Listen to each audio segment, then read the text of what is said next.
Deb, I would love to hear your story, how you transitioned from PayPal into your current new company. Happy to. Thank you, Maria, for chatting with me. At PayPal, essentially, like the opportunity is so massive in terms of building really good products that really drive value to our customers. So the last 4 years, I was actually leading our AI-driven customer success strategy. So I used to literally hear firsthand from customers about the problems they're facing, and our job was to essentially fix those, because that's where we were churning out customers, we were losing, we're losing sort of like brand value and so on. So like the whole principles of building good products and building products that actually help customers came from PayPal for me. And like also my previous journeys with Hitachi and Microsoft and so on. So I took that and like marrying that with my passion for like interior design, I started thinking about what can I do for the people that I'm also passionate about in the design world. So I started out actually building the whole minimum viable product, and I'll say a lot of the learnings from my previous product management journey has actually been huge for me to like get into like entrepreneurship on my own.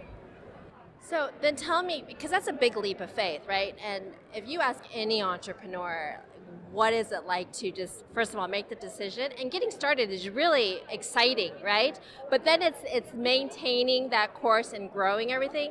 So describe the journey. How has the journey been for you as she's laughing? There's a smile and then there's the tears behind the smile. Good. I'm glad it's not just us, right? Oh my goodness. No, I mean, I think the first thing I realized is like at PayPal, the good news is you are doing things that you love, which is building product. Like that's my core skill set, and I'm a technologist.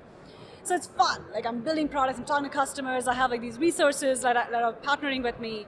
And then you're out on your own. You're not just building product, you're talking to customers, you're figuring out branding, you don't have any marketing budget, and you're kind of the only decision maker, which is freaking daunting. Like that's what kind of came to me, and like making money. Like your fundamental concern becomes making, how do I build product and then make a business model out of it, right? So it's been lonely to say the least, but I'm actually fortunate because my husband is the one who I've been trying to do this for the last 7 years. And my husband really nudged me into saying, take a leap of faith, do it today. You'll regret never having done it. Like today, having done this now for a few months, I can't believe I wasn't doing this all along. It's ridiculously lonely, but I cannot believe I wasn't doing this all along. So no regrets there. So tell us the name of your company, and it's around design. So what are you doing to help people? So I'm building a company called Room Plays. Essentially, so my personal affection for design came honestly more than 7 years ago. I had just gone through a personal struggle, started out in a rental apartment, and I'm an immigrant. I had very little income and so on. So coming up with sort of budget-friendly DIY approaches to pretty spaces was kind of what my niche was. And I started putting this out on Instagram, and I grew to 150,000 followers. And the big part of it, what resonated with my customers is interior design is just such a, you have to be incredibly affluent, you need to have a mansion. It's intimidating for most.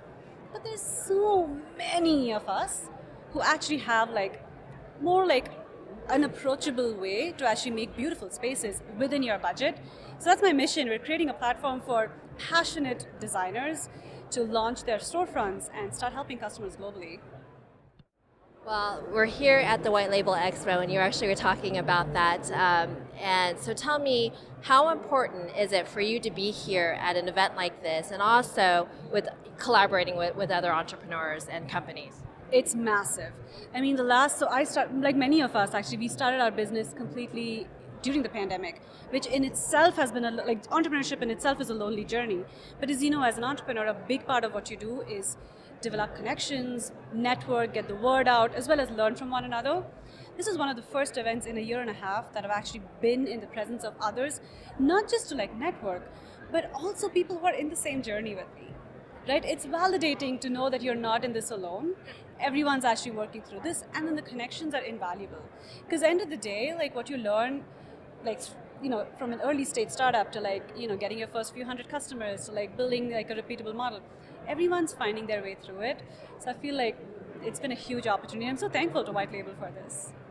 Well, thank you for coming out and contributing and speaking to the group, and continued success, and good luck with the new company. Thank you so much. I really appreciate it.